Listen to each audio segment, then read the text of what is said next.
Section 1.7, Solving Absolute Value Equations and Inequalities. Before we can solve absolute value equations and inequalities, we have to remember what an absolute value of a number is. The absolute value is the distance that a number is from 0 on a number line. And what's important about this is that you need to remember that in the same way that the distance is always a positive number, you can't travel a negative distance, then absolute value is also a positive number as well. So if the absolute value of k, or the absolute value of x equals k, that means that x can equal k or x can equal negative k. Let's look at this in terms of an actual number. If I have the absolute value of x equals 3, well, inside the absolute value of 3 is 3, because 3 is 3 units from 0, and the absolute value of negative 3 is 3, because negative 3 is also 3 units from 0.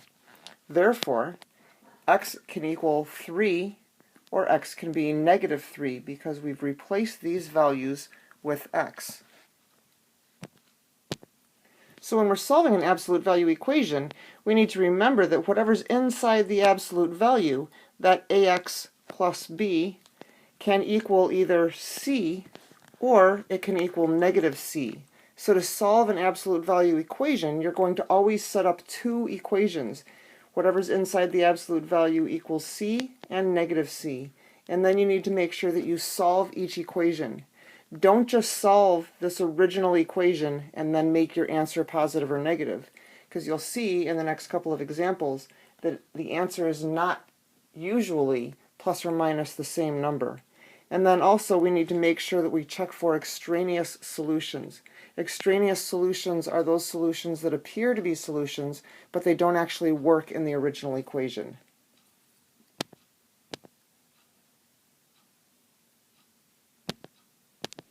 So the first example, the absolute value of 2x minus 9 equals 15. The first thing we need to do is set up two equations. So 2x minus 9 equals 15. The first one is exactly as the equation appears. The second one is going to be 2x minus 9. So the same thing that's on the inside of the absolute value does not change, but now it's equal to negative 15. And now we need to go ahead and solve both of these equations. So go ahead and do that.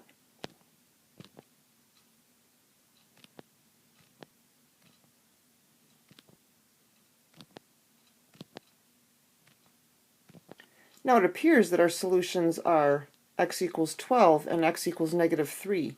Let's go ahead and check those and make sure they in fact work. Plugging in the 12, it appears that 12 is a correct solution.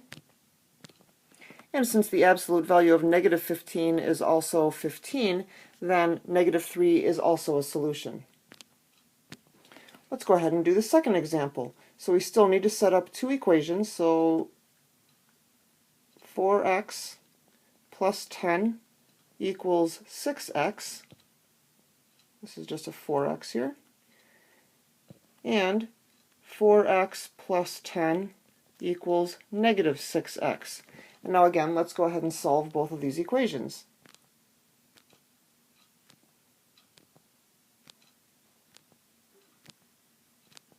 And now it appears that our two solutions are x equals 5 and x equals negative 1. So again, let's go ahead and plug those into our original equation and see if they work. Plugging x in, or plugging 5 in for x, realizing or remembering that there is an x on both sides of the equation, we see that the absolute value of 30 is in fact 30. So 5 is a valid solution. Let's go ahead and check negative 1. And we can see when we plug in negative 1 that we get the absolute value of 6 equals negative 6. Keeping in mind that the absolute value of a number, absolute value of 6, must equal a positive number. Since this cannot equal negative 6, negative 1 is an extraneous solution. In this case, 5 would be our only valid solution. Example 3 has a slight catch to it. Keep in mind that before you can set up your two equations, you need to have the absolute value equal to a number. Since we have this 3 over here, we need to make sure that we have the absolute value equal to a number. So we need to move that 3 to the other side, And now we're going to have the absolute value of 4x minus 5 equals 16. Now we can go ahead and set up two equations and solve them. So I would pause the video at this point and go ahead and do that.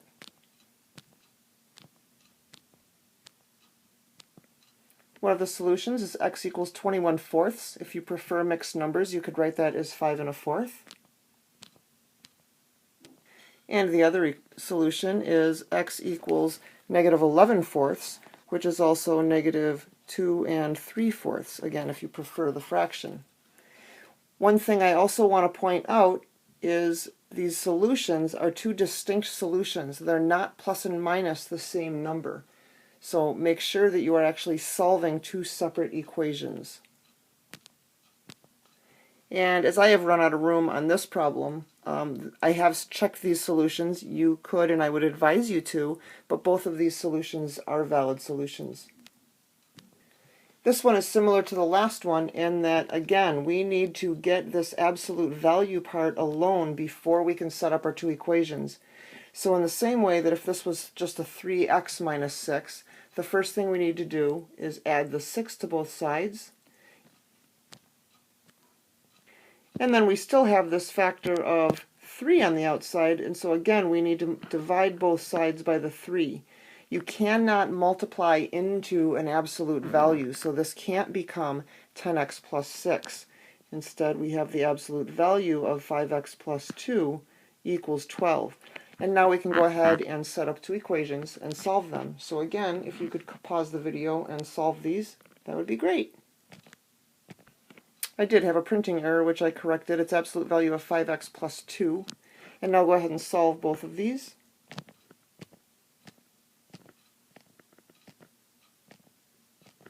And again, you can see that the solutions are x equals 2 and x equals negative 14/5. And again, I have checked both of these solutions, and you could and should, but they are both valid solutions.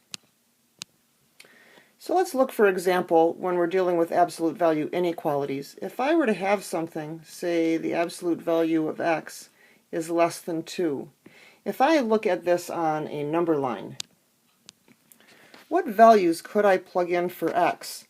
Well, obviously I can plug in 2. Absolute value of 2 is less than 2. And the absolute value of 1, and 0, and negative 1, and the absolute value of negative 2. Well, let's make it easy and make this less than or equal to. Now, can I plug in 3? Obviously not. The absolute value of 3 is 3, which is not less than 2.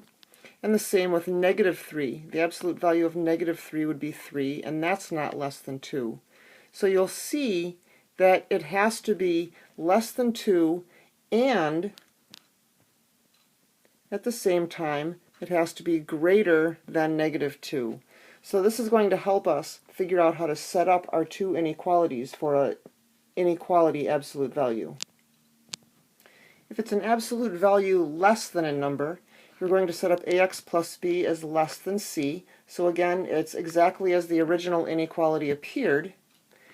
And then you're also going to have the absolute, or ax plus b, you're going to flip the inequality, so greater than negative c. We could do a similar example as I did before with a greater than inequality, looking at that on the number line. If you would like me to do that in class, if you have a hard time understanding why this is the way it is, I would be glad to do that. But if it's a greater than inequality, again, the first one you're going to set up is exactly as the original inequality appears, but then it's going to be an or, and it's going to be, again, flip the inequality and make that number negative. One way I've always remembered whether it should be an and or an or is this symbol. If I have an absolute value less than some number, this is a less than symbol, in the same way that if I have an absolute value greater than some number, this is actually a great or symbol. And that might help you remember whether you're setting up an and inequality or an or inequality. In either case, the first inequality is exactly as the original problem. then we're flipping the inequality and making that number negative. So this first example, the original inequality has a greater than or equal to symbol. So my two inequalities are going to be 3x minus 7 is greater than or equal to 5. It's great or, so it's going to be an or. 3x minus 7 is less than or equal to negative 5. Now please go ahead and solve these inequalities.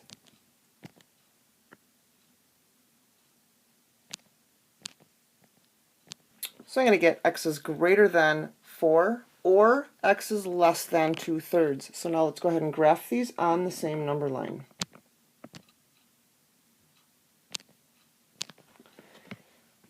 Absolute value of 3x plus 5 is less than 10. So this is going to be an and inequality. And if you remember from the previous section when we were doing inequalities, we can write an and inequality as a compound inequality. So it's less than 10 and greater than negative 10. And so now we could solve this as we did our previous inequalities, solving both of them at the same time. So I'll go ahead and do that, please. So if we've all done our math correctly, we should agree that negative 5 is less than x is less than 5/3. Or another way you could read this, if you had broken them up into two inequalities, was x is greater than negative 5 and x is less than 5/3. Now let's go ahead and graph this on the same number line. And just like before when we were dealing with absolute value equations, before you can set up your two inequalities, you need to get the absolute value by itself. So in this example, the first thing we would need to do is subtract the 3 from both sides.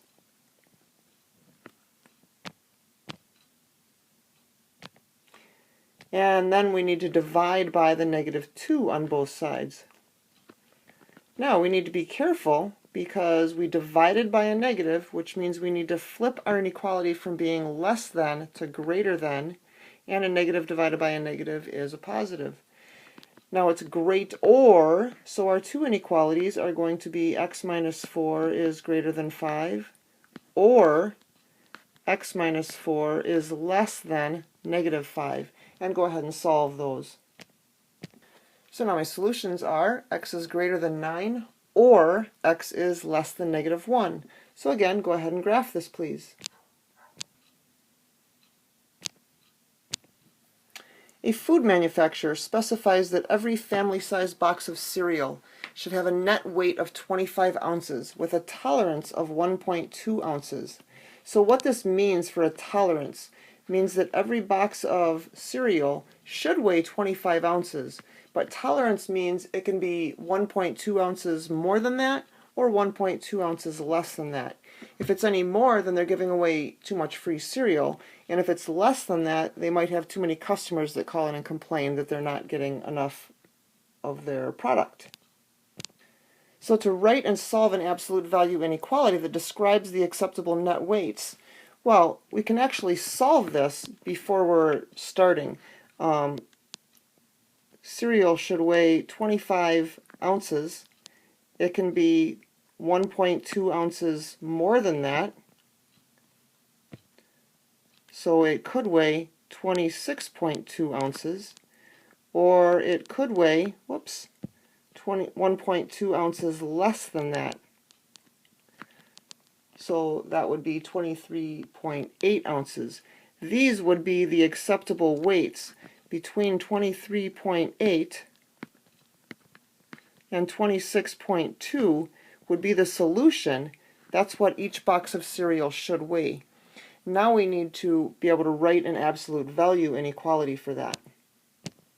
So we're going to kind of work backwards and use the idea that 23.8 could be rewritten as 25 minus 1.2 is less than x is less than, and this 26.2 could be rewritten as 25 plus 1.2.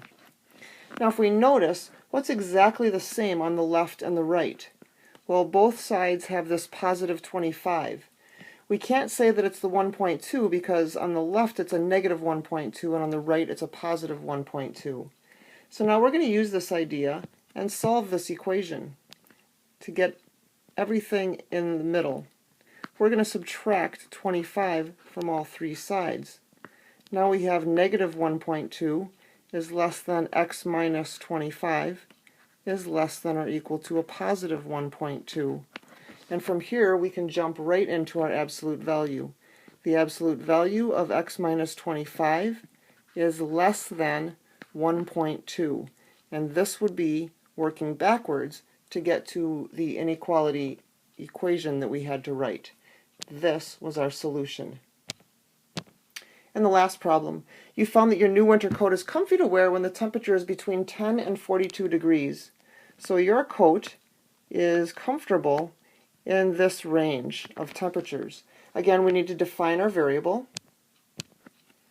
And the ideal temperature would be the temperature that actually is halfway between those two temperatures. So 10 plus 42 divided by 2 gives us that average temperature. So the ideal temperature would be 26. Now, how can we write 10 in terms of 26? Well, 26 minus 16 is less than x, and 42 is 26 plus 16. Again, what's the same on both ends would be the 26.